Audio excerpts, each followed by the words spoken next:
सरकारने तुम्हाला रिझर्वेशन दिलं ना, त्याच्या प्रपोर्शने आवाज आला पाहिजे. जय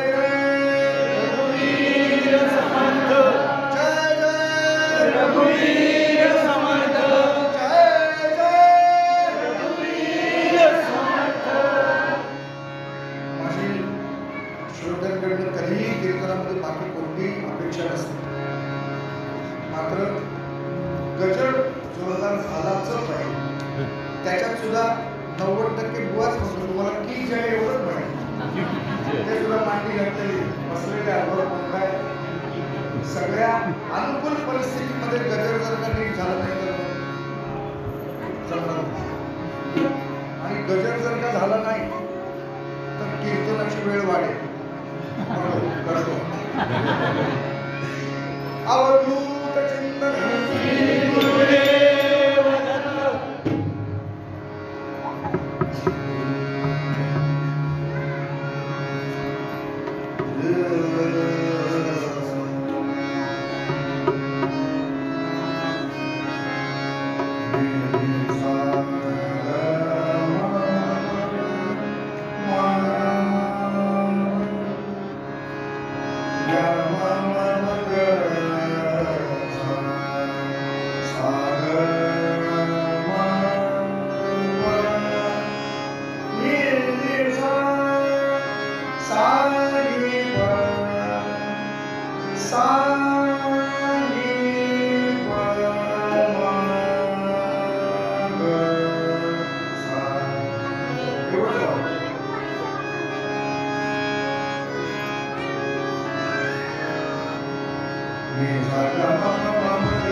स्वामी महाराज की जय।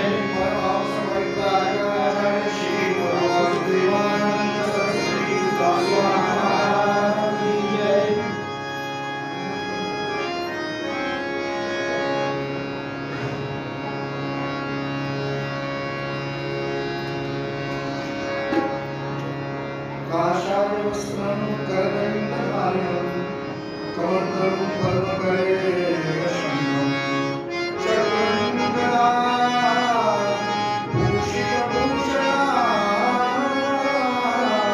भूषितभूषणाढ्यं श्रीपादं शरणं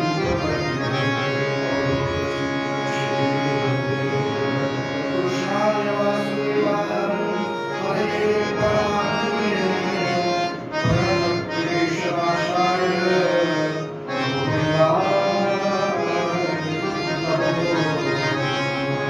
गोपाल कृष्ण भगवान की जय। श्री लक्ष्मी महाराज की जय। अवधूत चिंतन श्री गुरुदेव दत्त।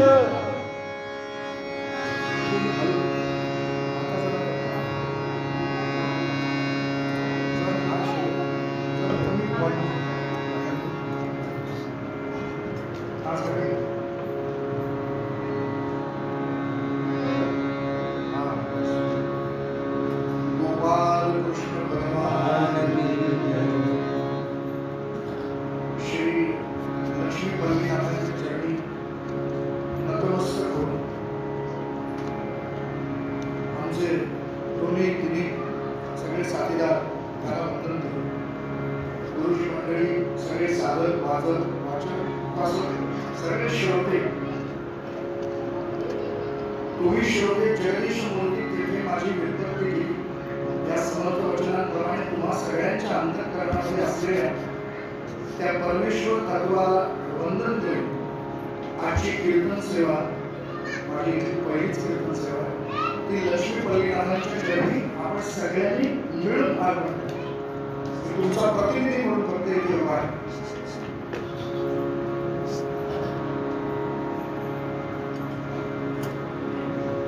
गोपाल कृष्ण मनुजा सत्वर सावध व्हावे मागे धावतसे अंततः का निश्चिंत बसावे कधी कल्मश हर हरीची नामे महिपती गात व्हावे मनुजा सत्वर सावध व्हावे।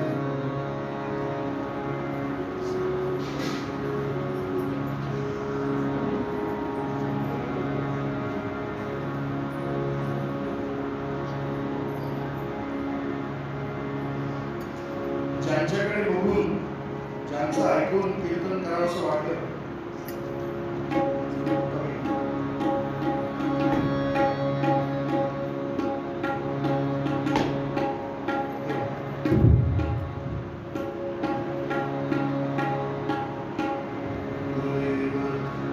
त्या हरिभक्ती पारायण कैलासवासी श्री दत्तदास युवा काल म्हणजे दादा नरसोबावाडीचे आपल्यापैकी बऱ्याच जणांनी कीर्तन ऐकलं असेल त्यांनी प्रसिद्ध केलेला हा गुरुवर्ग त्यांचं वैशिष्ट्य असं होतं की प्रचलित संत मंडळींचा अभंग सांगण्यापेक्षा अप्रचलित अप्रसिद्ध अमृतराय महाराज संत कवी महिपती पावसचे स्वरूपानंद स्वामी महाराज जे अभंग बाकी संतांच्या तुलनेमध्ये कीर्तनामध्ये मांडले गेले नाही असे अभंग दादांनी पूर्वरंगाला मांडले पूर्वरंगामध्ये त्यापैकी संत कवी महिपतींचा हा अभंग साधा सोपा अभंग आहे काय जेवण झालं जर काही पोचत रिलॅक्स वाटलं नाही हल्ली सगळ्यांचं तत्व काय टेन्शन कोणाला नको असं त्यामुळे जर काही तत्वज्ञान वगैरे सिद्धांत वेदांत काही सांगायला लागलं की बुवाला सगळेजण घरी बोलवतात कुठेही बघितलं तरी बोलावीच बोला तसं व्हायला नको पण साधा सोपा पूर्वरंग आणि त्याला साधेचं चरित्र नारदीय कीर्तनाच्या प्रकाराप्रमाणे मनुजा पहिला शब्द म्हणजे मनुष्यापासून जे जन्मलेले आहेत म्हणून ते सगळे ते मानव म्हणजे तुम्हाला सगळ्यांना लागू असलेला आहे. सत्वर सावध व्हावे. झोपेतनं उठ कोणाला सांगायला लागतं? जो झोपलाय त्याला. जो जागा आहे त्याला सांगायला लागतं का? जेवायला बस कोणाला सांगायला लागतं? ज्याचं जेवण व्हायचंय त्याला. याचा अर्थ ज्या अर्थी आपल्याला सांगितलंय सत्वर सावध व्हावे, त्या अर्थी तुम्ही आम्ही सगळेजण बेसावध आहोत नाही तर आपल्याला सांगावं लागलं नसतं.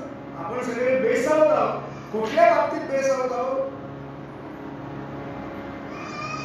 प्रपंचाच्या बाबतीत, संसाराच्या बाबतीत. म्हणून मनुजा सत्वर सावध व्हावे, मागे धावतसे अंततः का निश्चिंत बसावे. कली कल्मष हर. कली म्हणजे कलीचं कल्मष म्हणजे विष, किलविष. त्याचं हरण करणारं काय आहे? भगवंताचं नाम. कली कल्मष हर, हरीची नावे महिपती गातो हरी. आपली परिस्थिती काय ते सांगितलं, त्याच्यामुळे काय होतंय ते सांगितलं आणि त्याच्यावर एक औषध पण सांगितलं. 84 लाख योनीतून फिरून आल्यानंतर पाप पुण्याचं पारडं समसमान झाल्यानंतर मग मनुष्य जन्म मिळतो असं म्हणतात. मनुष्य जन्म मिळणं हे अतिशय दुर्लभ आहे. दुर्लभं त्रयमेवैकं देवानुग्रह हेतुकं मनुष्यत्वं मुमुक्षुत्वं महापुरुष संश्रयः गोपाल कृष्ण भगवान की जय. पहिले माणसाचा जन्म मिळणं दुर्मिळ. तो मिळाल्यानंतर मुमुक्षु म्हणजे मोक्षाची इच्छा मिळणं, प्राप्त होणं, प्रपंचामध्ये गुरफटून राहणं, ही वृत्ती बाजूला सोडून मला तिथपर्यंत पोहोचायचं आहे असा विचार अंगी येणं ते दुर्मिळ.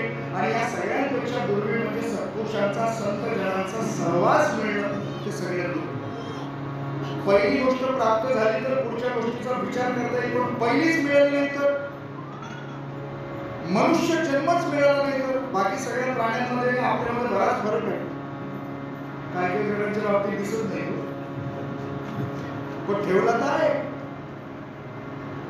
म्हणून मनुजा सत्वर सावध. ईश्वरे ईश्वरे तुझ दिली नरकाया. बरोबर म्हणाले भगवंताने तुला काय दिले? नरकाया. नर म्हणजे माणूस आणि काया म्हणजे शरीर. ईश्वरे तुझ दिली नरकाया साधने करीशी का नरकाया. नरक काय दिले पण त्या विषयांचा उपभोग घेऊन त्याचा काय करतोय? नरक करतोय. भोगिशी निशिदिनी विषयाते. भोगिशी निशिदिनी विषयाते मानसी नमनी तू विषय याते.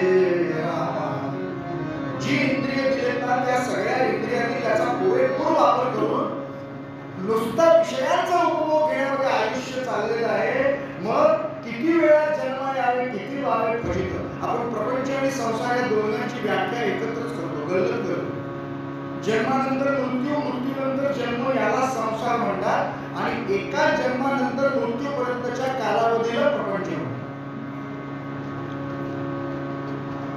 हा जन्म मिळाल्यानंतर मृत्यू येईपर्यंत जे काही माझ्याकडून मिळेल त्याला प्रपंच म्हणावं आणि मृत्यू झाल्यानंतर पुन्हा कुठलीतरी योनी प्राप्त होणार, पुन्हा कुठेतरी जन्माला येणार, त्याला संसार असं म्हणतात. संसाराची संसार जो चालूच राहतो, जो कधीही थांबत नाही, त्याला म्हणून संसाराचं राहत गाड असा शब्द प्रयोग करतो. तिथे चालूच आहे, फिरतच आहे, त्याला थांबणं माहिती नाही. म्हणून मनुष्याने आपल्या जन्माची किती कर्तव्य, आपण कशासाठी जन्माला आलो, काय करायचं जन्माला येऊ.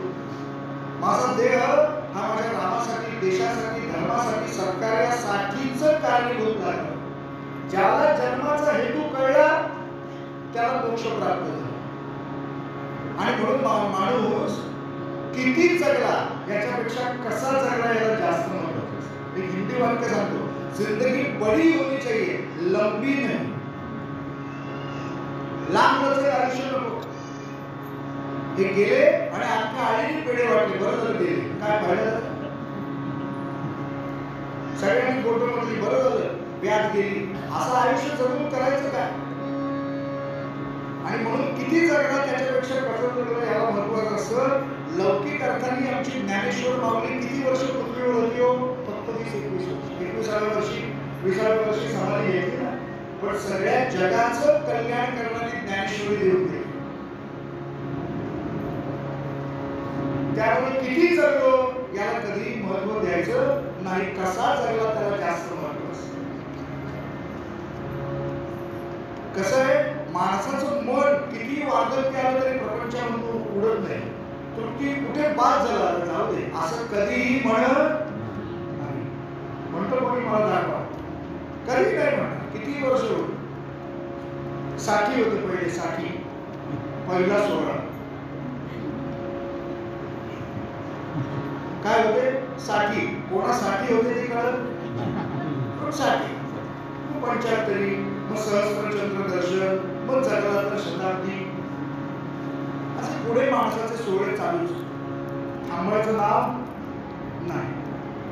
पण मन जरी थांबलं नाही तरी परमेश्वराने दिलेली शरीराची इंद्रिय हळूहळू हळूहळू हळूहळू इंडिकेशन म्हणजे निर्देश द्यायला लागतात. बाद झालं. सगळ्यात पहिले कसे होतात, पांढरे होतात. म्हणजे सगळ्यात पहिले केसांकडे ती गेलेली केस आहे, तिचं काय होणार नाही. मग आमच्या दासगण महाराजांनी किती सुंदर लिहिलं. सगळी इंद्रिय सांगत असतात बघा, किती गंमत आहे. केसांनी बघुनी वयास आपुल्या कृष्णत्व ही त्यागी. कृष्णत्व म्हणजे काळेपणा. केसांना पण कळलं ही गेलेली केस आहे, काय सुधारणा होणार नाही, आपण आपल्या निवृत्तीच्या मागे लागायला हरकत. केसांनी बघुनी वयास आपल्या कृष्णत्व ही त्यागिले लक्षावे ना विषयास म्हणून ते चतुर्भी मंदावले. अंधुगत दृष्टी बाद झाला, आता किती बघणार नको ते. ताका टाकली वाकली बघतनु पोक येतो पोक. का आयुष्यभर कोणापुढे झुकलो नाही, ताठा अहंकार तो जाऊन नम्रपणा येतो. ताठा टाकली वाकली बघतनु सर्वांची वंदावया. हे सगळे वाकले हो, पण चित्ता सोड आला भटकणे शोभे नसे यावया.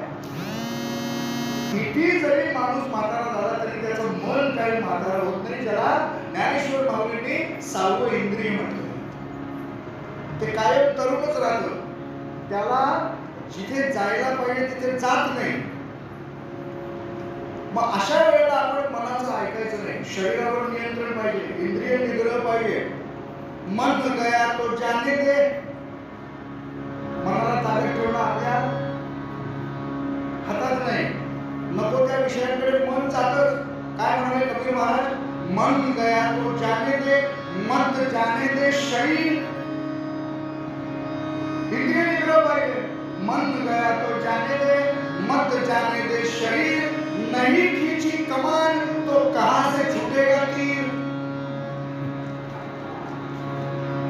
जर का त्या इंद्रियाने बाण खेचलाय पण तो खेचायचाच नाही, तो सुटेल का.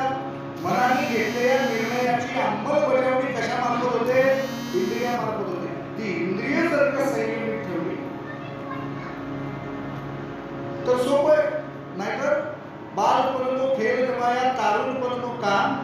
बुढ़ा हो तर कापड लागे निकल गया अवसान. अब तुम कब सुमरो गेला. एखादा तरुण जर का अध्यात्माच्या मार्गाला लागला तर त्याला घरातलेच सांगतात हे काय वय काय इकडे जायचं.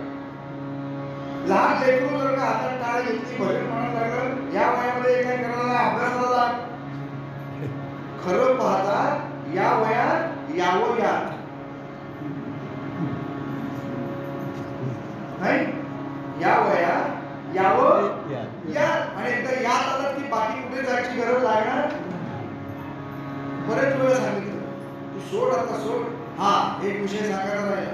केस पांढरे होतात बरोबर, डोक्याचे होतात, एकमेकांकडे बघू नका कोणी.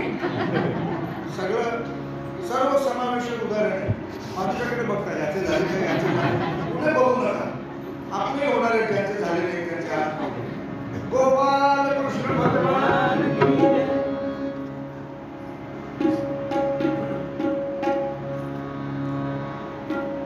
डोक्यावरचे केस पांढरे होतात, दाढी पांढरी होते असेल तर, मिशी पांढरी होते. पण शास्त्राने असं सांगितलंय त्याला म्हातारा म्हणावं. कृतांतस्य तुती जरा कर्णमूले समागत्य वक्तीति लोकश्रुत्वं परद्रव्य परद्वारा वाञ्छा त्यजत्वं भजत्वं रमानाथ पादारविन्दं गोपाल कृष्ण भगवान की जय. कृतांत म्हणजे काय? मृत्यू. त्याची दूती म्हणजे दूत या शब्दाचं स्त्रीलिंग लेडी अँबॅसेडर. मराठीत सांगतो पटकन करेल. ती लेडी अँबॅसेडर म्हणजे कोण? कृतांतस्य दूती. तिला म्हणतात जरा.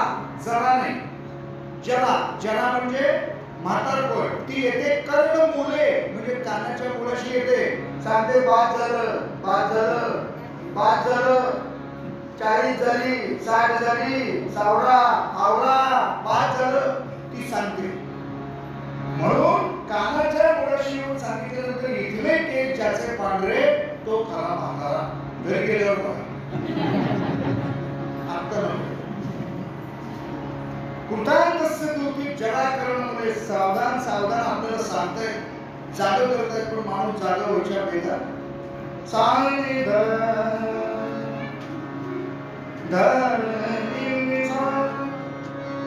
धनी सागर धनी धनी मग मग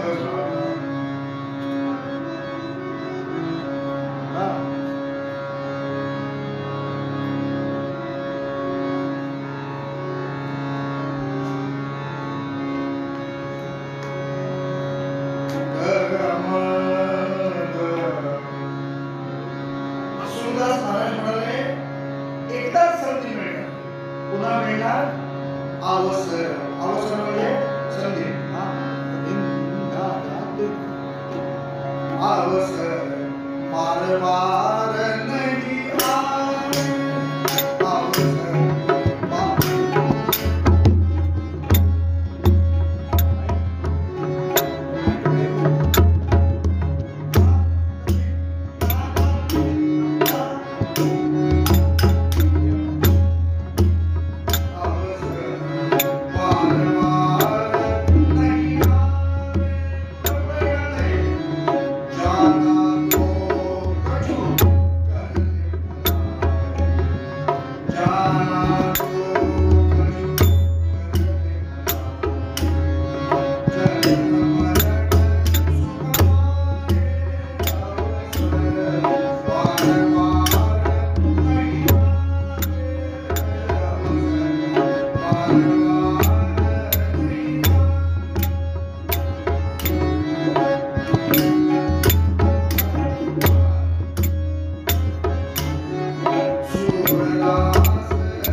त्याप्रमाणे काळाने सगळ्यांच्या शेंड्या हातामध्ये धरून ठेवलेल्या आहेत. बाजारातून मुळा कसा विकत घेतो आपण,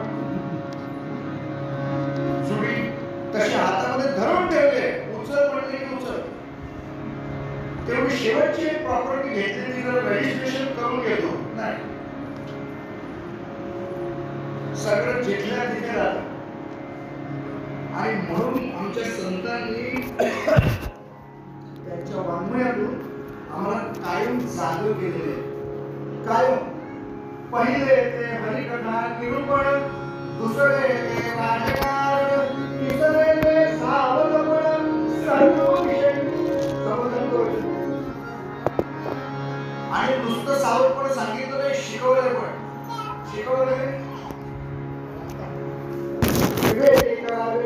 साधन जाणार मरत नव्हे जाणून पुढील भविष्याची मन राहतोची नेती चालू नये असं मार्गी सत्यता बांधल्या आणि रघुवीर कृपाले प्रसंगी दास महात्म्य वाढवी रजनीनाथ आणि दिनकर नित्य करी संचार कालिदासी झाल लावले भ्रमण जगदीशे आदि माया मूळ भवानी हे सकळ ब्रह्मांडाची स्वामिनी एकांती विवेक करुणी इष्ट योजना करावी जय जय. तुम्ही म्हणाल मध्येच बोली हे काय सांगितले? अफजल खान स्वराज्य गिळंकृत करायला निघालेला असताना छत्रपती शिवाजी महाराजांना जिंदा या मुर्दा तुमच्या समोर हजर करीन असा विडा उचलून तो निघालेला असताना आमच्या समर्थ रामदास स्वामींनी शिवाजी महाराजांना सावध करण्यासाठी पाठवलेलं हे पत्र आहे.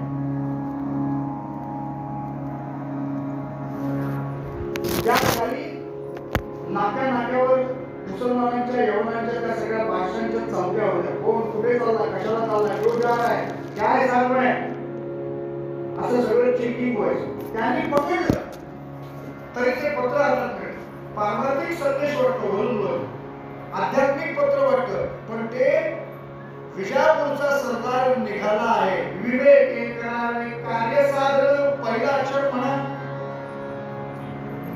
म्हणा वी. जेवढं झालं ना, विवेक करावे कार्य साधन. वी वी पहिला अक्षर शब्द नाही. जाणार नरतनु हे जाणून जा पुढील भविष्याची मन राहतोची नेती र काय चालू नये असं मार्गी सत्यता बांधल्या अंगी स रघुवीर कृपाले प्रसंगी दास महात्म्य वाढवी रजनीनाथ आणि दिनकर विजापूरचा सरदार नित्य करीती संचार कालिदासी झाल लावले भ्रमण जगदीशे विजापूरचा सरदार निघाला आदि माया मूळ भवानी आ हे सकळ ब्रह्मांडाची स्वामिनी हे एकांती विवेक करुणी इष्ट योजना करावी विजापूरचा सरदार निघाला आहे. पाठवणाऱ्यांनी पाठवलं, वाचणाऱ्यांनी बरोबर वाचलं. हे हृदयीचं ते हृदय घ्या. खालची ओळ महत्वाची. मग काय करा, तू निघालाय, तुम्हाला पकडायला पांढरी कबूतर उडव, काय करा, रेड कार्पेट घाला, वाघ नख घ्या आणि त्या नतद्रष्टाचा कोथळा बाहेर काढा. फिल्डिंग लावलं हा जो शब्द प्रयोग तरुणाई करते बऱ्याच अर्थी. सध्या अफजल खान प्रकरणामध्ये महाराजांनी हे सगळं प्रॅक्टिकली केलेलं आहे. आतमध्ये आलेला तो अफजल या नावाचा बोकड त्याला सोडल्याशिवाय पाठवायचाच नाही. कुठून जर प्रकरण काढून वाचा. आपल्या सगळ्या लहान मुलांना हे वाचायचं दिलं पाहिजे. काय वाचायचं आई वडिलांना आधी कळलं पाहिजे. मग लहान मुलं गोपाल म्हणून ही सावधानता आमच्या संत मंडळींनी शिकवली, पण ती वेळेवर आली पाहिजे. निर्वाण दिवे दिवे तिरुतैल दान शौर्ये गदेवा किं सावधान वयो गदे वनिता विलासा वयो गदे खलसे तुमंदा गोपाल कृष्ण भगवान की निर्वाण दिवे किं तैल दान. नंदादीप आपण त्याला म्हणतो. काय म्हणतो? नंदादीप. म्हणजे त्याचा अर्थ काय? तो सतत तेवता राहिला, तो 24 तासात ते 48 वेळा विसतो, त्याला नंदादीप म्हणतात. म्हणजे कोणाचं कर्तव्य आहे? त्या गृहिणीचं कर्तव्य आहे. त्याचा वाद चढून वापरून चोरी करून मागे आली तर ती काढी पुढे काढायची, परत त्याच्यात तेल घालायचं. निर्वाण दीपे किं तैल दान. गेला विसरा तो, मग तेल घालताय. फायदा आहे का? चौर्ये करते किं सावधान. गोदरेजची तिजोरी आणली, आतलं घर लुटून गेल्यानंतर ठेवणार काय त्या दगड? सावधपणा हा वेळेवर सुचला तर तो फायदेशीर असतो. काळजी घेण्यापेक्षा खबरदारी घेतली पाहिजे. त्याला इंग्लिशमध्ये prevention is better than cure असं म्हणतात. एका दुसरं इंग्रजी वाक्य मी मध्ये वापरतो म्हणजे बुवाचं अगदीच काही झालेलं नाही शिक्षण विषय असं वाटायला गैरसमज दूर होताच.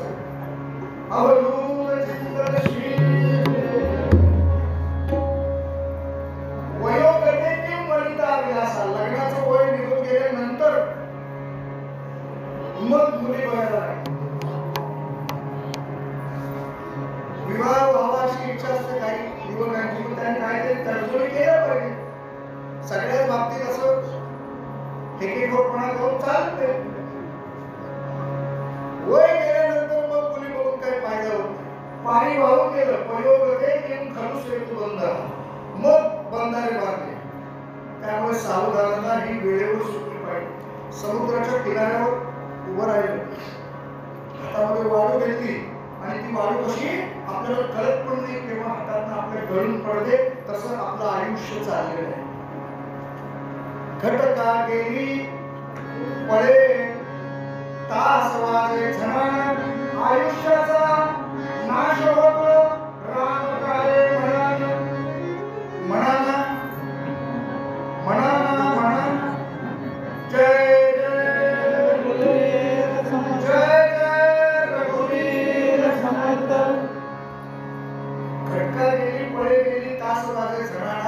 आयुष्याचा नाश होतो राम कार्य म्हणाला. एक प्रहर, दोन प्रहर, तीन प्रहर गेले, विषयांच्या संघामुळे चारी प्रहर गेले. रात्र काही, झोप काही, स्त्री संधी गेली, 80-8 प्रहरांची वासना झाली. दास म्हणे तास वाजे सकळा स्मरण देतो, दास म्हणे तास वाजे सकळा स्मरण देतो. प्रत्येक एकदा झालं तर टन टन जागे व्हा, जागे व्हा. दास म्हणे तास वाजे सकळा स्मरण देतो, वेळोवेळा राम म्हणा म्हणून झणकार.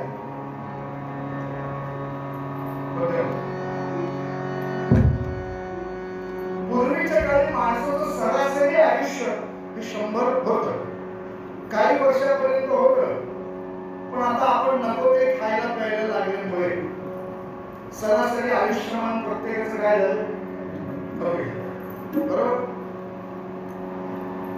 तर साधारण 100 वर्षाचं आयुष्य असल्यावर प्रत्येक 10 वर्षाला काय होतं हे सांगणार कोण आहे? सावधान सावधान सावधान सावधान वाचे बोला नाम नाम, सावधान सावधान. बघा सर्वांसाठी लिहिलंय. डोळे पिटून जर का शब्द ऐकले ना तर आपल्या सगळ्यांचं आयुष्याचा चरित्रपट आपल्या डोळ्यापुढे उभं राहील. कोणाला इथे लागू नाही असं नाही, सगळ्यांना लागू आहे. 10 वर्षे बालपण, 20 वर्षे तारुण्य, अंगी चढे मदन, नसे स्वरूपाची जाण, सावधान सावधान. 20 झाली, 30ची होय भरती, कन्या पुत्र लाभ होती, त्यांचीच पडे भ्रांती, सगळं वेगळ्या भावामध्ये चित्त, नसे स्वरूपाची स्थिती, सावधान सावधान. 40 वर्षे झाली, डोळ्यात 40 आली, नेत्राची भूल पडली, येताना दिसे जवळी, सावधान.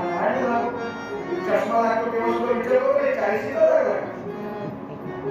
50ची होय भरती, कंत पंगती हारती, श्याम केस धवल होती, त्यासी म्हातारा म्हणती, सावधान सावधान.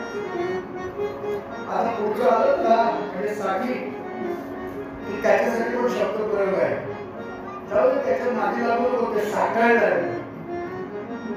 साठीची बुद्धी नाठी, आधी घेऊन या काठी, वसा वसा लागे पाठी, त्याला हसती पोरगी, सावधान. अजून 10 वर्ष पुढे 70ची, मी म्हणते वाजवा, 70ची विवंचना, 70ची विवंचना, 70ची मग होती यातना, बसलिया उठवेना, उठविल्या चालवेना, सावधान सावधान.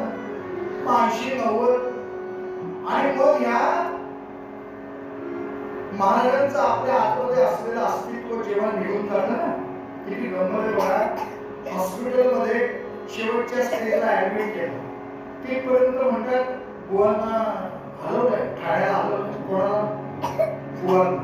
स्वतःवर उदाहरण घेतो मी, कोणाला वाईट वाटलं की भांडण.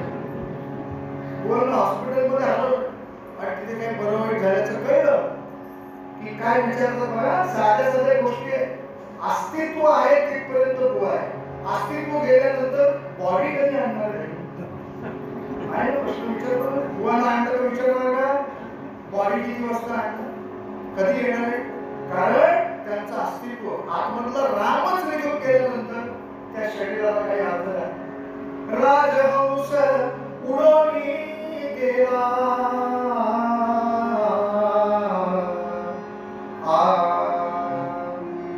राजहंस उडून गेला, देह कोरडा पडला, जन्मळती मेला गेला, मोठ्या आनंदानं मेला सावळा. आता म्हणे गुरुदास सोडा संसाराची आस. प्रपंच सोडायला सांगितलेलं नाही कुठल्याही संतांनी. काय शब्द वापरलाय? आता सोडा प्रपंच म्हटलंय का? आता सांगे गुरुदास सोडा संसाराची आस, सांगतो मी सज्जनास धरा गुरुरायाची कास. सावधान सावधान अवधूत चिंतन श्री गुरुदेव दत्त. तुम्ही आम्ही सगळे प्रपंच सोडून करायला आपल्याला सांगितलं नाही. संसार करावा नेटका, कोठे न दिसू द्यावा फाटका, परी आंतरिक परमार्थाचा चटका असो द्यावा. गौतमी महाराजांचं वाक्य आहे, देह प्रपंचासाठी, मन रामासाठी. आपलं बरोबर उलट होतं. आपला देह रामासाठी, मन आपलं सगळं बायका पोरं नात्यातले, ते कधीच नात्यातले. आई वडील भाऊ बहीण सगळं कोण आहे? माता राम, मग पिता रामचंद्र, स्वामी मत्सखा रामचंद्र, सर्वस्व मे रामचंद्रो दयाळु, नान्यं जाने नैव जाने राजा प्रभु श्री रामचंद्र जय. थोडी आलेली जाईल काय तुमची नाही केली तर बाजूच्या तरी म्हणून जरा जोरात पार्वती पदे.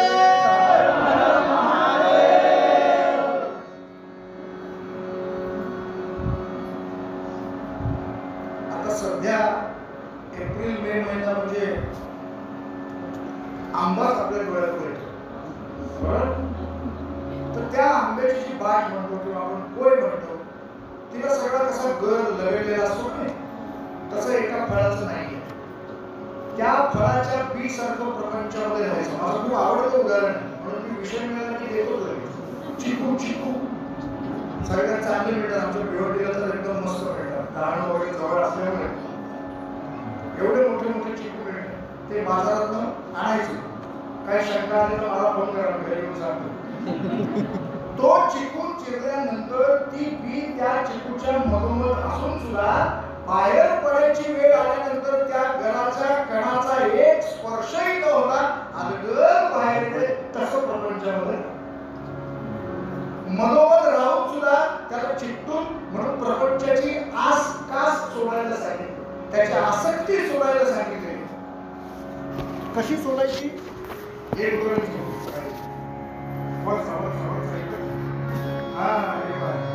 काही कामाला नाही.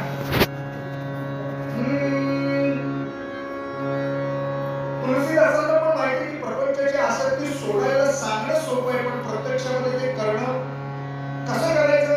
तुलसी इस संसार को क्यों न त्याचे निशंक, तुलसी इस संसार को क्यों न त्याचे निशंक, निशंक मनाने त्याचा त्याग करा. कसा? घटत घटत जात है जैसा आठ का अंक. कसं उदाहरण दिलं बघा, कसा गणिताचा अभ्यास आहे. तुलसीदास म्हणाले प्रपंच कसा सोडायचा, त्याची आसक्ती कशी कमी कमी होत गेली पाहिजे 8च्या आकड्यासाठी. आता थोडी परीक्षा गणित. 8 एके 8 दुने 6 आणि 1 किती झाले? 16ची बेरीज किती होते? 7. 8 त्रिक 4 आणि 2 8 चौक 3 आणि 2 8 पंचा 4 8 6 48 8 4 12 2 1 3. म्हणजे जे पहिलं मूल्य आहे त्याच्यावर 8 7 6 5 4 3 2 अशी खाली खाली खाली खाली आहे. तसं प्रपंच त्यागला पाहिजे. जैसा आठ का अंक तुलसी इस राम को, क्यों न भजे निशंक. तुलसी इस राम को क्यों न भजे निशंक. आदि अंत में एक रहे जैसा नव का अंक. 8च्या आकड्याप्रमाणे त्या प्रपंचाची आसक्ती कमी कमी करत जायची आणि 9च्या आकड्याप्रमाणे रामांना घट्ट धरून ठेवायचं. 9चा आकडा का पुन्हा गणित. 9 एके 9 दुने 8 आणि 1 9 त्रिक 27 7 आणि 2 9 चौक 36 6 आणि 3 9 9 81 8 आणि 1 9 10 90. जो राम माझा परिपूर्ण आहे, जो सुरुवातीपासून ते शेवटपर्यंत समान आहे, त्या रामाला का धरत नाही? प्रपंच ही त्यागण्याची गोष्ट आणि राम त्याची कास करण्याची गोष्ट. कारण इथलं कोणी किती ठरवलं तरी बरोबर घेऊन जाऊ शकत.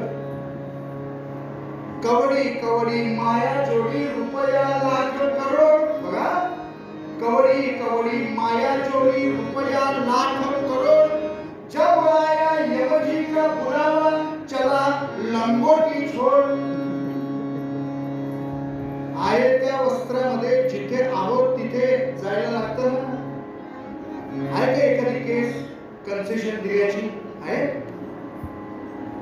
धनाने भूम पशवश्य गोष्टे भार्या गृहद्वारे जन स्मशाने देह चिताया परलोक मागे कर्मानुगो गच्छती जीवैका.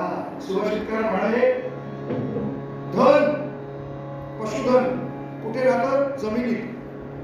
संपत्ती दागिने जमीन. पशवश्य गोष्टे पशुधन गोठ्यात राहतं. भार्या गृहद्वारे.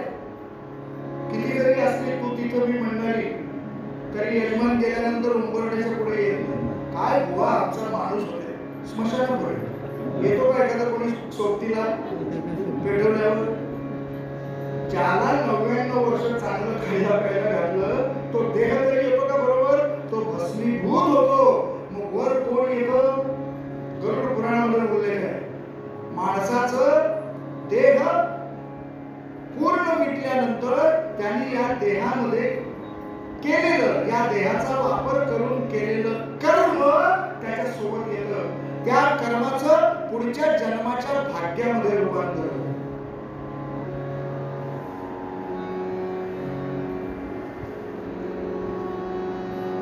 म्हणून एखाद्याचं चांगलं करण्याची ताकद आपल्याला नसेल किंवा अगदी स्पष्ट बोलतो इच्छा पण नसेल, एखाद्याचं चांगलं करण्याची इच्छा नसेल तर निदान वाईट न करणं हे तरी आपल्या हातात आहे. जरी भले कुणाचे शक्य न तरी वाईट कुणाचे न करावे. अमृत दान जरी नच घडले तरी विष द्याया मनी कचरावे. अमृत पासता नाही आलं, अमृत पासता आलं नाही पण बाबा निघाल त्याला विष तरी पाजू नको.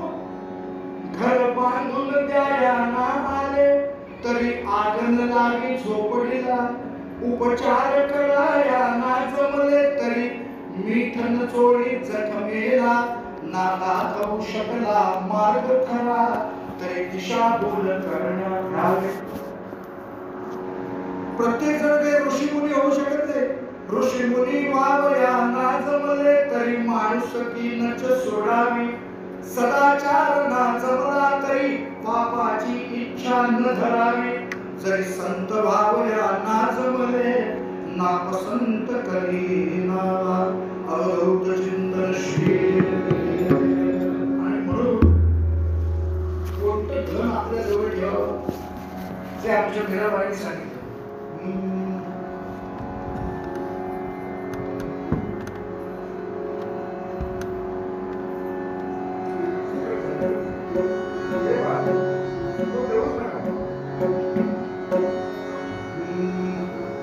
जी मैंने राम रतन धन पायो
आमचे महिपती महाराज म्हणाले की या कलियुगाच्या विषातून बाहेर पडायला एकच औषध ते म्हणजे भगवंताचं नाम.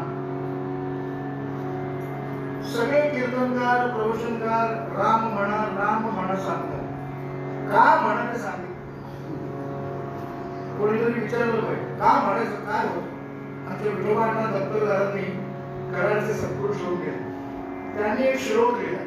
राकारोच्चार मात्रेण मुखान निर्याती पातकम पुनःप्रवेश संधित्या म शब्दस्तु कपाटवत. म्हणजे काय? म्हणून राम म्हणताना रा केला की आतले सगळे विषय वासना विकार सगळे बाहेर पडतात. बाहेर पडलेलं परत आतमध्ये येऊ शकतं ते यायला नको म्हणून म दरवाजा बंद. रा म उलट म्हटलं. उलट कोणी म्हटलं ना माहिती होतं का अर्थ काय करतोय. गुरुत्व श्रद्धा ठेवली विश्वास ठेवला. आमच्या देवर्षी या गादीच्या मालकांनी सांगितलं मी सांगतो ते म्हणा. ते जमलं नाही. उलट म्हटलं तरी कोणाचं कोण झाले. कोण होते. प्रपंचाचे दास होते.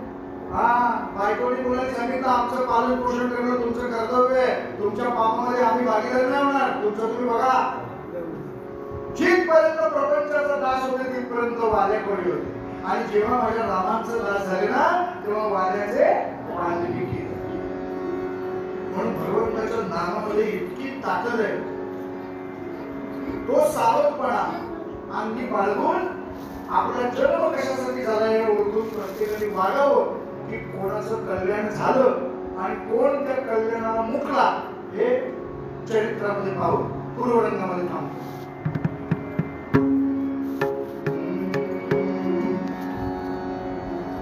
सत्वर सावधवावे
कीर्तनाच्या प्रघानाप्रमाणे काही क्षण भगवंताचं नामस्मरण करूया.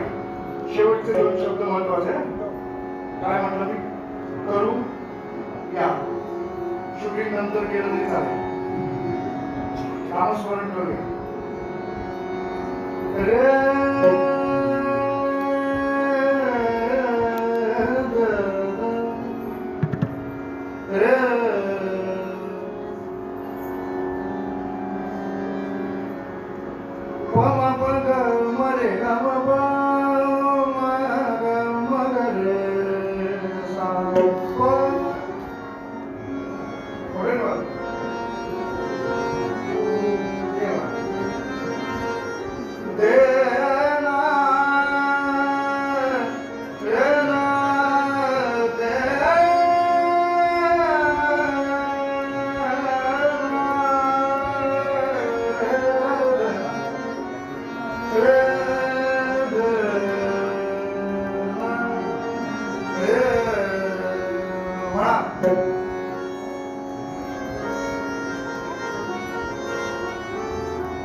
दिगंबरा दिगंबरा श्रीपाद वल्लभ दिगंबरा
अवंती माझी नामे राम भद्र वीरमणी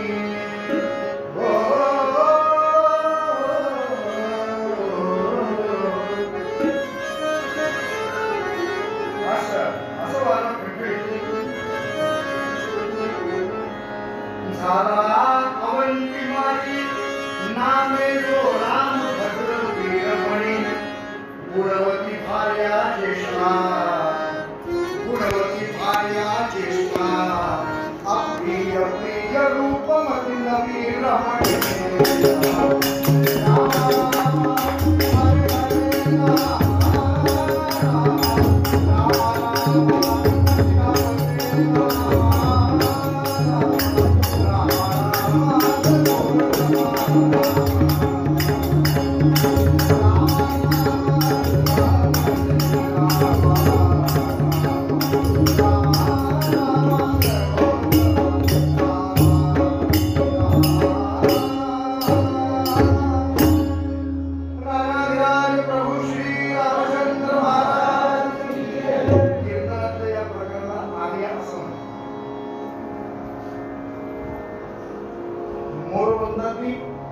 प्रसिद्ध केलेलं वृत्त आहे. बुवाच्या तब्येतीप्रमाणे याला जसं झेपेल तसं हे म्हटलं पाहिजे. पण कसंही आलं तरी कीर्तनातले ती गोष्ट म्हटली की ती सत्य होत, त्याशिवाय जमत नाही. आर्यासाठी दिंडी हे सगळे कीर्तनाचे अलंकार आहेत, ते आलेच पाहिजे. बुवा कसा का असेल, कीर्तन म्हटलं की काय पाहिजे? आर्या पाहिजे. कीर्तना आर्या, प्रपंच म्हटलं की, उपवास म्हटलं की, आणि आपलं काही नसलं की मंगलमूर्ती गोपाल कृष्ण भगवान. पूर्वीचं नाव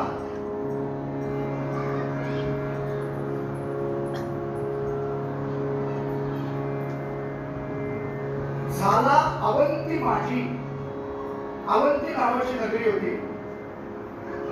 त्या नगरीमध्ये मध्य प्रदेशातलं शहर क्षिप्रा नावाची नदी तिथे वाहते. आणि त्या क्षिप्रा नदीच्या काठी निघायची गोष्ट सांगतो. पाणी पिऊन घे म्हणजे झोप येणार नाही. त्या क्षिप्रा नदीच्या काठी हा रामभद्र नावाचा राजा वर्षानुवर्ष आपण ऐकत आलेल्या प्रथेप्रमाणे 2 राण्यांसह राहत होता. एक राणीचा राजा मी अजूनपर्यंत बघितलेला, ऐकलेला, किती गोष्टी आपल्या वडीलधाऱ्या मंडळींनी सांगितले, ते ठोकताच ठरलेले. आठवण नगर होतो, तिथे एक राजा होता, त्याला होत्या 2 राण्या, एक आवडती ठरले. तसंच अजून एक आहे, आठवण नगर होतं, तिथे एक सधन ब्राह्मण राहत होता. ऐकलंय कधी? दरिद्री ब्राह्मण, दीर्घती, श्रीमंत ब्राह्मण कधी ऐकलेलं? गोष्टीत ते ठोकताय. त्याप्रमाणे या रामभद्र राजाला गुणवती नावाची जी ज्येष्ठ होती राणी, ती नावडती होती. तो रामभद्र राजा म्हणजे तुमचं आमचं सर्व काय उदाहरण आहे. आणि रूपवती ती आवडती नाही. माणसाचं असंच असतं, किंमत रूपाला, गुणाला. त्या गुणवती ती ज्येष्ठ असून सुद्धा तिला त्या क्षिप्रा नदीच्या काठावर एक स्वतंत्र राजवाडा बांधून तिला तिथे ठेवलेलं असतं. आणि या रामभद्र राजाचा संसार या रूपवती राणी बरोबर चाललेला असतो. एकच गोष्ट हाताला धरण्यासाठी अशी, अवंतिकामध्ये तुम्हाला ते सांगायचं राहिलं, आपण सगळी नावं बदलली ना, सुंदर सुंदर सगळ्या नगरांची. आता जरा आलंय परत, चित्र बदललंय, आवाज सगळे जाऊन बघ नाही, सगळेचे आवाज होते औरंगाबाद ते संपूर्ण. आणि काय नाव आलं? संभाजीनगर. आता आपण सुंदर पूर्ण वेल असं त्याला म्हणायचं, त्याचं पनवेल केलं. बिंबवाडी असं माझ्या गावाचं नाव होतं, बिंब राजाचं साम्राज्य होतं, त्याचं भिवंडी केलं. शूरपारक असं ज्या बंदराचं नाव होतं त्याचं सोपारा केलं. त्यांनी समाधान झालं नाही म्हणून नाला सोपा माणसाची बुद्धीची किंवा करावीशी वाटते. त्या आता अवंतिकेचं म्हणजे आता सध्याचं नाव चांगलं आहे. 12 ज्योतिर्लिंगांपैकी एक जे ज्योतिर्लिंग आहे महाकालेश्वर. मी कशाबद्दल बोलतो तुम्हाला कळलं असेल. उज्जैन्या संप्रत उज्जैन असं त्याचं नाव आहे. त्या अवंतिका नगरीमध्ये हा राजा रूपमती बरोबर आपल्या आवडत्या राणी बरोबर राजवाड्यामध्ये राहत होता. सत्ता ऐश्वर्य संपत्ती खायला प्यायला सगळं दास दासी सगळं सगळं सगळं सगळं. पण एक मुद्दा असा चांगला होता.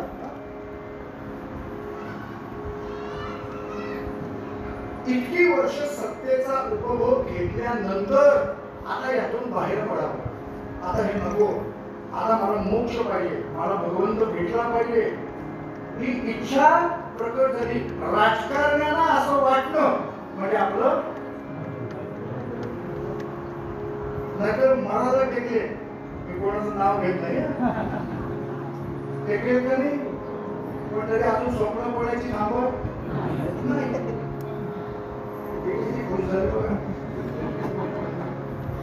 स्वप्न पडतातच कारण आज सुटलेली नाही. आशा मन मरे माया मरे मर मर गए शरीर आशा तृष्णा कमी न मरे कहे गए दास कमी.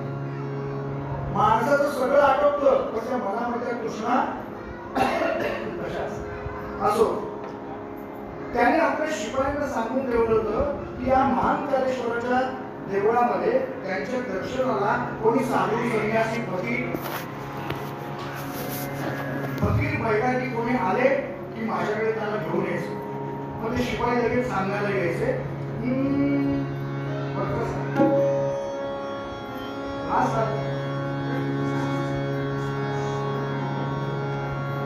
ते शिपाई सांगायला यायचे की आज अमुक अमुक जण आले. राजा त्यांना सन्मानाने आपल्याकडे घेऊन यायचा. त्यांचं पूजन अर्चन करायचं आणि त्यांच्याकडून मोक्ष प्राप्ती मला हवे ब्रह्मज्ञान हवं असं मागणं मागायचा. पण आजपर्यंत काही त्याचं काम झालेलं.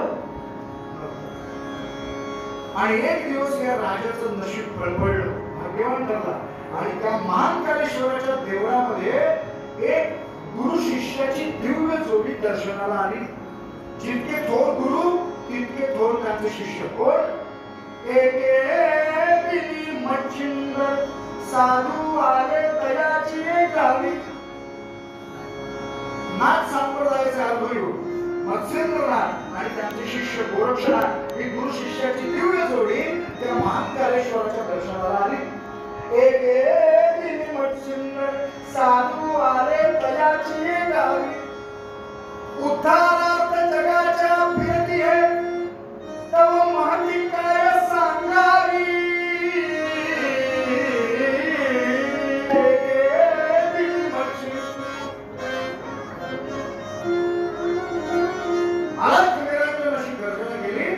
मत्स्येंद्रनाथांनी भगवान भोलेनाथांचं मनपूर्वक दर्शन घेतलं आणि त्याच्या समोर त्या देवळाच्या पडवीमध्ये प्रवेशद्वाराच्या बाजूला जागा असते तिथे बसले आणि भोलेनाथांच्या ध्यानामध्ये मध्ये निमग्न झाले. राजाच्या शिपायांनी राजाला वर्दी दिली की महाराज 2 कोणीतरी गुरु शिष्याची जोडी आपल्या देवळामध्ये आलेली आहे आणि आजपर्यंत जे तेज आम्हाला आढळलं नाही ते तेज या दोघांच्या ठिकाणी अलौकिक सामर्थ्य आहे. तेजपुंज आहे. भगवी वस्त्र धारण केले. रुद्राक्षाच्या माळा आहे. कान फाटलेले. नाथ संप्रदायाचं ते वैशिष्ट्य कान फाटलेले असतात म्हणून त्यांना कानफाटे गोसावी असं पण म्हणतात. दत्त संप्रदायाची उपशाखा. त्या नाथ संप्रदायाचे गुरु शिष्य गुरु मत्स्येंद्रनाथ आणि गोरक्षनाथ यांच्याकडून तुमचं काम होईल असं मला वाटतं. काय म्हणता? मग मी स्वतः जातीने येतो म्हणून त्यांना बोलवून न पाठवता रामभद्र राजा हात जोडून मत्स्येंद्रनाथांकडे जाऊन उभा राहिला. बरोबर. मत्स्येंद्रनाथ ध्यानमग्न अवस्थेमध्ये होते. त्यांचं ध्यान संपून ते बोधावर आले आणि समोर बघितलं तर कोणतरी राजा हात जोडून उभा आहे. त्याने विचारलं काय काम आहे तुझं? आमच्याशी काय काम? राजाचं काम राजाशी पाहिजे. आम्ही संन्यासी साधू फकीर बैरागी आज इथे तर उद्या तिथे. लोकांगण घातलं आणि म्हणाला महाराज बरीच वर्ष झाली सत्तेचा उपभोग घेतला ऐश्वर्याचा उपभोग घेतला, आता या प्रपंचाचा कंटाळा आला. मी या जन्मामध्ये का आलो त्याचं मला उत्तर हवंय आणि माझ्यावर कृपा करा. मला परमेश्वराची भेट घडवा, मला मोक्ष द्या, मला ब्रह्मज्ञान द्या. म्हणून तुमच्याकडे आलो. मत्स्येंद्रनाथ मनामध्ये आदर दिले. वा, राजा असून सुद्धा असा विचार मनामध्ये येतो. सगळं उपभोग घेण्याचं सामर्थ्य असून सुद्धा वैराग्य त्याच्या मनामध्ये आहे.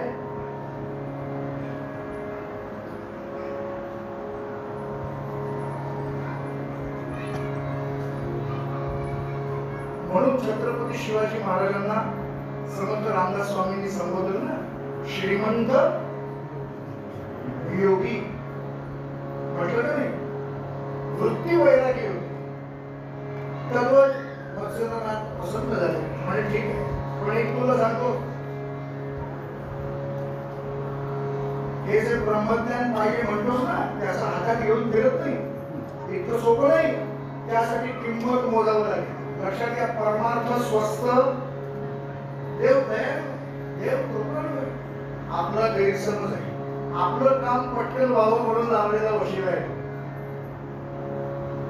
एक फॉर्मॅलिटी पूर्ण झाल्याशिवाय, आवश्यक ती प्रक्रिया पूर्ण केल्याशिवाय भौतिक विश्वातली कामं होत नाही.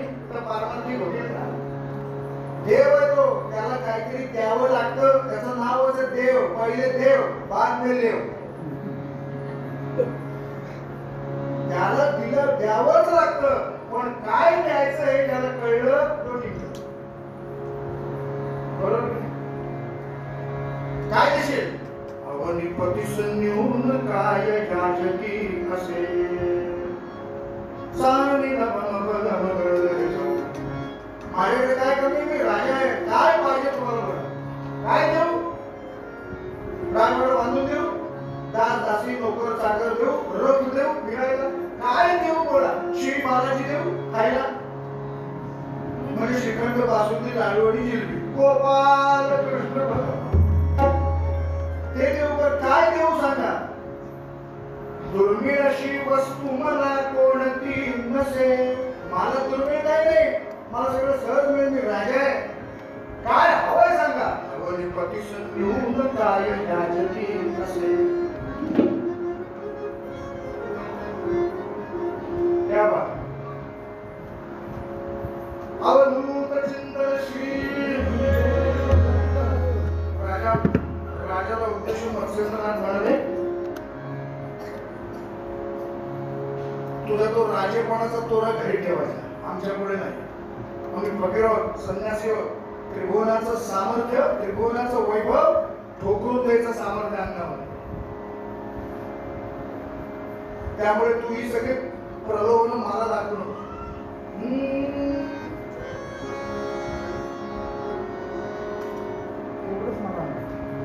बस बाकी नको.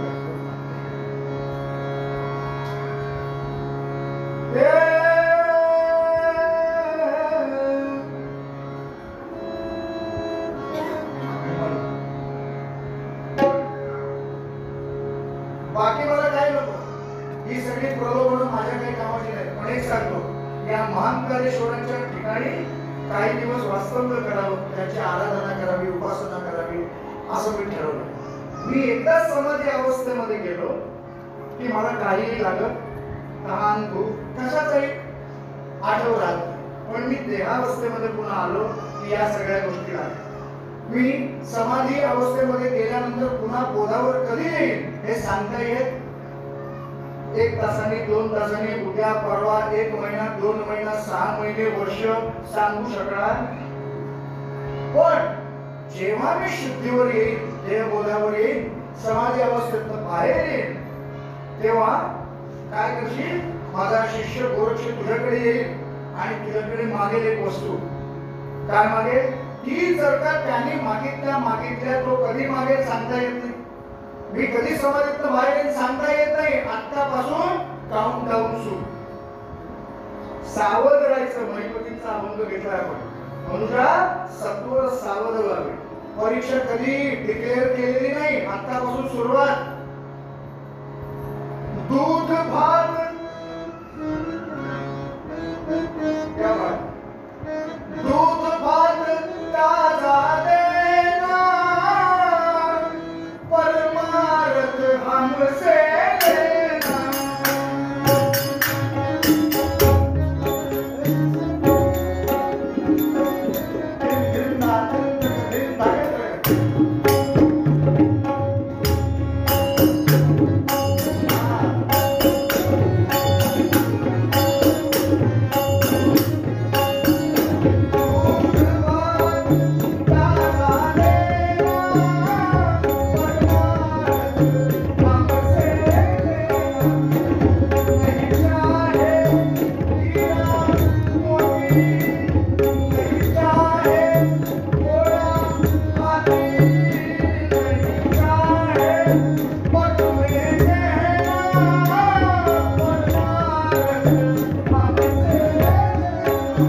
सांगतो, मी जेव्हा गोदावर येईल, समाज अवस्थेतनं बाहेर येईल, तेव्हा या शिष्याला पाठवी, तो तुझ्याकडे येईल, त्याने मागितलं की ताजा भात आणि दूध एवढी भिक्षा त्याच्या पदरात घाल, तुला ब्रह्मज्ञान दिलं.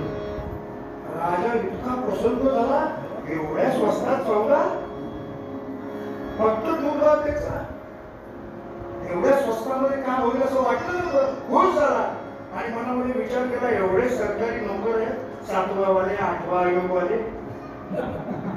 त्यांना काय काम आहे, त्यांना सांगू मनामध्ये बीज कशाला द्यायला पाहिजे. त्याच्या मनामध्ये चाललेला विचार जरूर काय मत्स्येंद्रनाथांनी ओळखावा आणि त्याला जगावलं, हे आत्मज्ञान कोणाला हवंय, मोक्ष कोणाला हवंय, तुला हवाय ना, मग बाकी प्रपंचामध्ये जे चालतं ते इथे चालत नाही. केअर ऑफ आम्ही नाही होत, पार्सल जरा शेजारी ठेवा, आंब्याची पेटी नाही चालत. ज्याचं त्यानं जिथल्या तिथे जेवाचं सोपा नाही. अरे तुला सूट देऊ शकतो काय मला, तुझी जी धर्मपत्नी आहे तिनं जर का तुझ्या ऐवजी भिक्षा वाढली तर तुझं नाम ठीक आहे, नमस्कार केला आणि त्या क्षणापासून परीक्षेची सुरुवात झाली. घरी आला, रूपवती लाडकी राहिली, जीव होता तिच्यावर, तू तिथं मी. तिला सांगितलं असं असं करून आलं, तिने चेहऱ्यावर प्रसन्नता ठेवून मनातून शिव्या द्यायला सुरुवात केली. चांगलं चाललंय, नातवंड पटवंड सगळं बघायचं आहे, काय आठवत आहे, विरक्ती वैराग्य संसार. तिने मनातून ठरवलं हे कामच होऊन द्यायचं नाही. पण तेव्हाच्या बायका आपल्या नवऱ्याला डायरेक्ट उलट बोलत तेव्हाच्या, त्याप्रमाणे तिने ते काम न होऊ द्यायचं ठरवलं. काय करता येईल ते बघू. संध्याकाळपासून दोघं जण हातामध्ये ते ताज्या भिक्षेचं पात्र घेऊन उभे राहिले. 2 दिवस पूर्ण झाले, झोपले नाही दोघेही. 2 दिवस. तिसऱ्या दिवशी मात्र शरीराने सगळ्या आपल्या इच्छा बोलून दाखवायला सुरुवात केली. झोप आणि शरीर थकलं, घरी ते काय तर झाले दोघे. राजा म्हणाला आपल्या बायकोला की एक काम करू, करार करू, करार, म्युच्युअल अंडरस्टँडिंग. मी जरा वेळ झोपतो काही क्षण, मग तू जरा जागी राहते, तेवढ्यात आले तर मी झोप झाल्यानंतर जरा ताजा झाल्यानंतर मी जागा राहतो, मग तू झोप. रुक्मतीने हो म्हटली, ती याचीच वाट बघतो. तो राजा ते भिक्षेचं पात्र तिच्या हातामध्ये देऊन त्या भाताचं पलंगावर गेला आणि झोपला. जो दुसऱ्यावरील विसंबला, त्याचा कार्यभार. प्रपंच तुला पाहिजे, परमार्थ तुला पाहिजे, मोक्ष तुला पाहिजे, तू राणीवर भरोसा ठेवलास. राणी जरा वेळ उभी राहिली. यजमानाला चांदणी झोप लागलेलं बघून तिने विचार केला, ज्याला मोक्ष पाहिजे तो घोरतोय, माझं काय अडलंय. म्हणून तिने दासीला बोलावलं. तिला सांगितलं, घेऊन उभी राहा, मी जरा झोपते. 2 दिवस झाले झोप नाही. ती त्याच्या बाजूला झोपली. दासी जरा वेळ उभी राहिली. दासीने विचारलं, मालक दोघे झोपले, राजेसाहेब झोपले, राणी झोपले, मी जागा राहून काय करू. ती झोपली.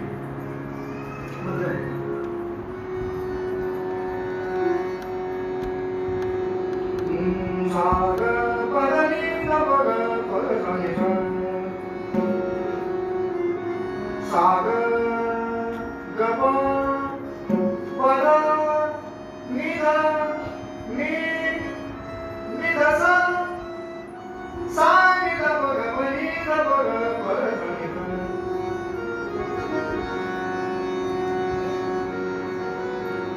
सगळे झोपी गेले आणि बरोबर 3 दिवसानंतर मध्यरात्रीला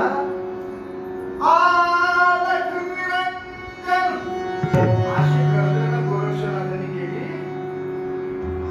आणि कोणाचाही प्रतिसाद. यांचा स्वर आतपर्यंत पोहोचलाच नाही. आतूनच पंचम, खर्च, संकार, घोड्याचे वेगवेगळे आवाज. आधी रात जब बीत गई तब, आधी रात जब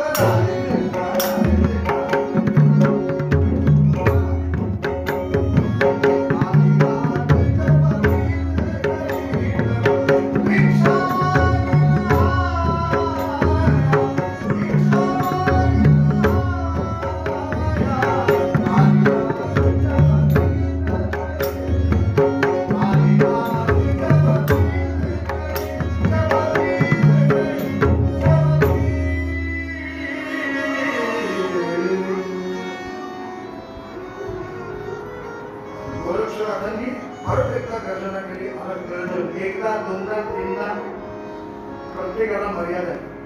गर्जना केली आणि आपण कुठलाही प्रतिसाद येत नाही असं दिसल्यानंतर गोरक्षणात आल्या पावली परत. गुरूंच्या कृपेने दैवाने दिलेली मोक्ष प्राप्तीची पहिली संधी या राजाच्या बेसावधपणामुळे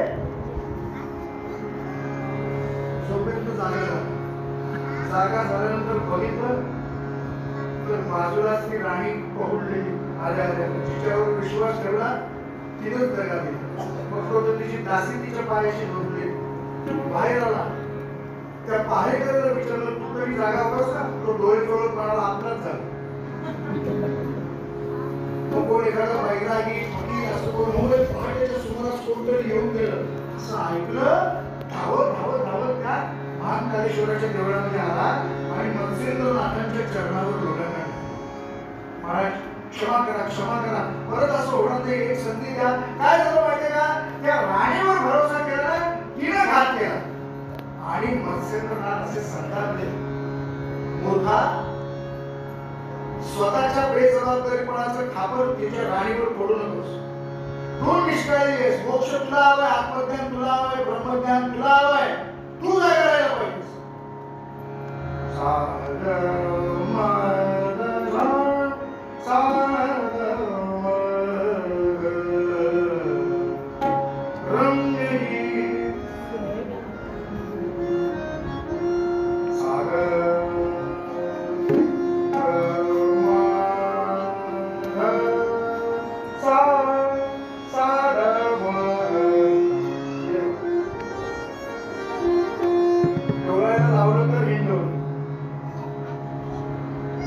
मत्स्येंद्रनाथ म्हणाले, चल जा निकल मस्त, चल जा निकल मस्त, मत कर हमी त्रस्त, मोहवेवाग्रस्त, बेशिस्त राजा, चल जा.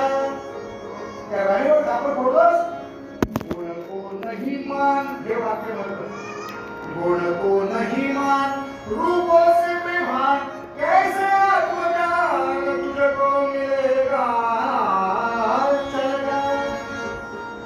गुणांवर विश्वास ठेवला पाहिजे, तर रूपांवर विश्वास ठेवला. माझ्या डोळ्यापुढे चालतो, पुन्हा एकदा नमस्कार केला आणि महाराज, आता मला काय करायचं ते कळलं.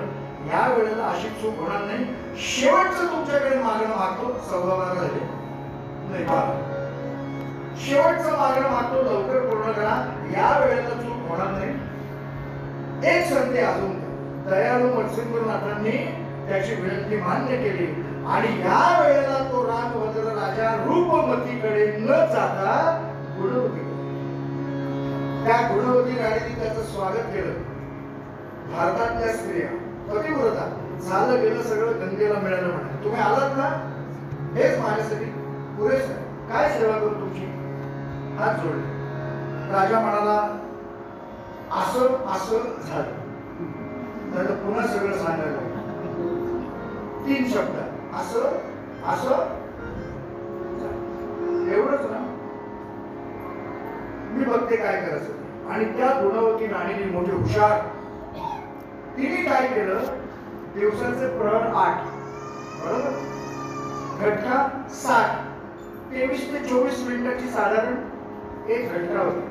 तिने काय केलं, त्या कार्यामध्ये स्वतःला गुंतवून घेण्यासाठी 60 वेगवेगळी पात्र अशी मांडली. म्हणजे प्रत्येक घटनेला ताजा भाग मिळाला पाहिजे. तुम्ही म्हणाल भांडी 60 कशाला करायची, एकच भांडण करता येईल की, पण तिने त्या कामामध्ये ते सोडून दुसरीकडे कुठे मन गेलंच नाही, कुठेही मन गेलं नाही पाहिजे. त्या कामामध्ये स्वतःला इतकं गुंतवून घेतलं, एक घटकेचा भाग झालं नाही झालं ते बाजूला, दुसरं ताजं, तिसरं ताजं, असं करत करत करत करत 1 2 3 4 5 6 7 दिवस पूर्ण झाले. 7 दिवस पूर्ण झाल्यानंतर कुठल्याही उपासनेमध्ये, पारायणामध्ये विषम संख्येनं महत्व असतं. 1 दिवसाचं, 3 दिवसाचं, 5 दिवसाचं, 7 दिवसाचं, बरोबर.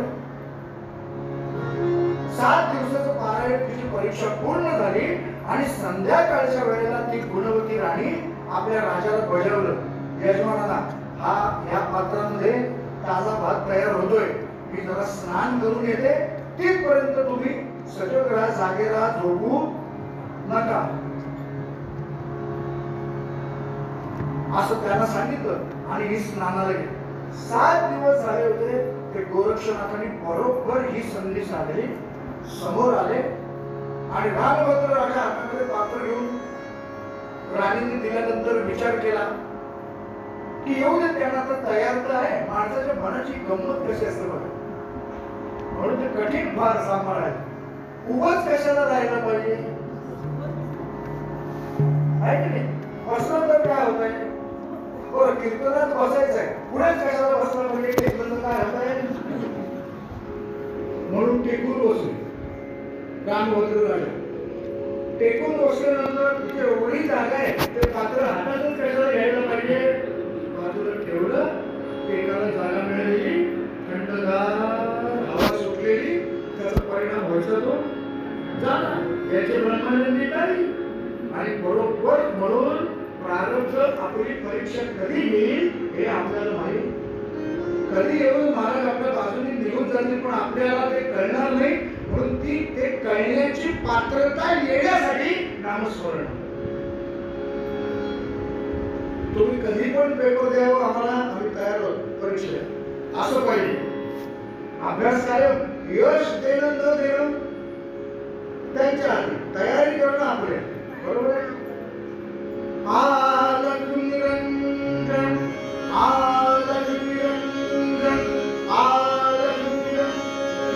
आतमधला आवाज ऐकला आणि 3 वेळा आतमधून सुद्धा आपले पतीला काही उत्तर देत नाही, याचा अर्थ झोपलेले दिसतो. म्हणून मागचा बाहेर आली आणि त्या गोरक्षनाथांच्या चरणावर लोटांगण जाऊ नका. गोरक्षनाथ परत फिरले होते. 3 वेळा आत्मानंतर थांबायचं नाही. भिक्षेचे नियम असतात. समर्थ संप्रदायामध्ये 5 घरी भिक्षा मागायची, कोरांना भिक्षा. 5 घरी म्हणजे नाही म्हटलेलं घर पण त्यात मोजायचं. वेळेपर्यंत 5 घर नाही असा दंड होता. 5च्या घरी 5 घरात नकार आला त्या दिवशी एकादशी. म्हणून समर्थ संप्रदायाला हल्लीच्या भाषेमध्ये फॉलोअर्स कमी का? 1000 जोड घातल्याशिवाय एंट्रीच गोड झाले त्या काळी. असो 3 वेळा सांगितलं, आवाज दिला, भिक्षा मिळाली नाही, परत फिरलं. राणी आली आणि चरणावर लोकांना पाव परून तोरी मतजा मतजा मतजा जोगी. जाऊ नका म्हणून विनोदी करायला लागली. गोरक्षनाथांनी सांगितलं मी थांबणार नाही. झड झड झड झड पावलं टाकत आपल्या गुरुजींपुढे येऊन उभे राहिले. मत्स्येंद्रनाथ समाधी अवस्थेमध्ये होते. त्यांच्या मागोमाग ती गुणवती राणी आली. गुणवती राणीने मत्स्येंद्रनाथांच्या चरणावर आपलं मस्तक टेकवलं. मत्स्येंद्रनाथांनी तिला उठवलं आणि आपला वरद हस्त तिच्या मस्तकावर ठेवून तिला मुक्त. जे ब्रह्मज्ञान त्या राजाला द्यायचं होतं ते त्या गुणवती राणीला दिलं आणि तिला मुक्त केलं. हे महाराज इकडे जागे झाले थोडा वेळ. रामभद्र बघतो तो सगळा प्रकार कळला, धावत पळत आले समोर. हे दृश्य, हो मला ब्रह्मज्ञानासाठी नंबर मी लावला होता. मत्स्येंद्रनाथ म्हणाले ते प्राप्त करण्यासाठी जी तळमळ लागते, जो सावधपणा लागतो, जी आतुरता लागते, ते तिने दाखवली. काम तिचं झालं. तू बोंबलत बस. आमच्या कृपेमुळे तुझ्या पत्नीवर आम्ही कृपा केली, ती मुक्त झाली. महाराज माझ्यावर कृपा करा. 2 वेळा चूक झाली. मत्स्येंद्रनाथ संतापले होते. एक नव्हे, तुला 2दा संधी दिली, पण दोन्ही वेळेला सावधपणामुळे आमच्या महिपती महाराजांच्या सांगणं न ऐकल्यामुळे ही अवस्था झाली. त्यामुळे आता मी काय करू शकत? मग माझं काहीच होणार नाही का महाराज? माझा उत्तर होणार नाही का? का नाही होणार? नक्की होणार. विठ्ठल पंथा पोटी विठ्ठल पंथा पोटी गोदावरीच्या किनाऱ्यावर कुलकर्णी घराण्यामध्ये विठ्ठल नावाचा मुलगा जन्माला येईल. त्याचा विवाह आळंदीच्या रुक्मिणी नावाच्या मुलीशी होईल आणि या विठ्ठल रुक्मिणीच्या पोटी विठ्ठल पंथा पोटी देवत्रयंश घेतील अवतार. ब्रह्मा विष्णू महेशाचे जे अवतार अंशावतार ते निवृत्ती, ज्ञानदेव, सोपान असे 3 जण अवतार. आणि ही तुझी गुणवती राणी तिने दाखवलेल्या सावधपणामुळे, तिच्या तळमळीमुळे आणि आमच्या कृपेमुळे जी मुक्त झालेली आहे, जी आदी मायेच्या स्वरूपाशी एकतत्व झालेली आहे, ती मुक्ताई म्हणून जन्माला येईल आणि तुझा उद्धार. तिथपर्यंत वाट बघ. 2 संधी घालवल्यास ना महाराज. त्या जन्मामध्ये मी कोण असेल, दुसरं कोण, चांगदेव तू होशील. म्हणून चांगदेवांचं आयुष्य 100, 200, 300 वर्षाचं नाही, 1400 वर्षाचं आयुष्य.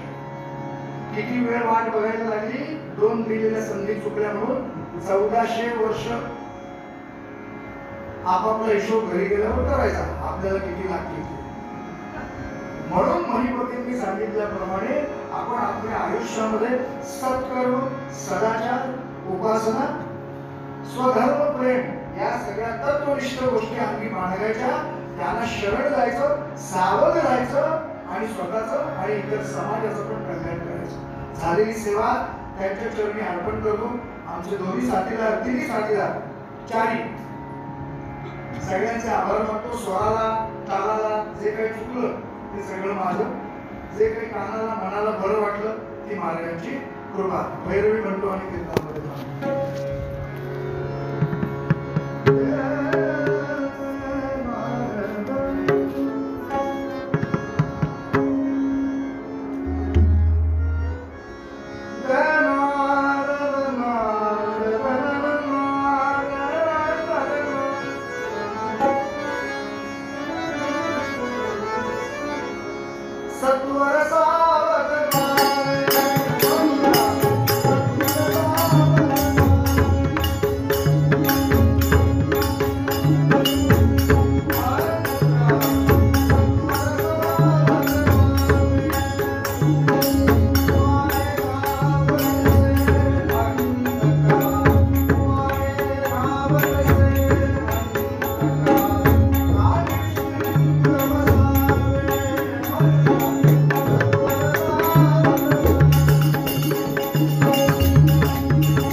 स्वामी महाराज की जय. सदा सर्वदा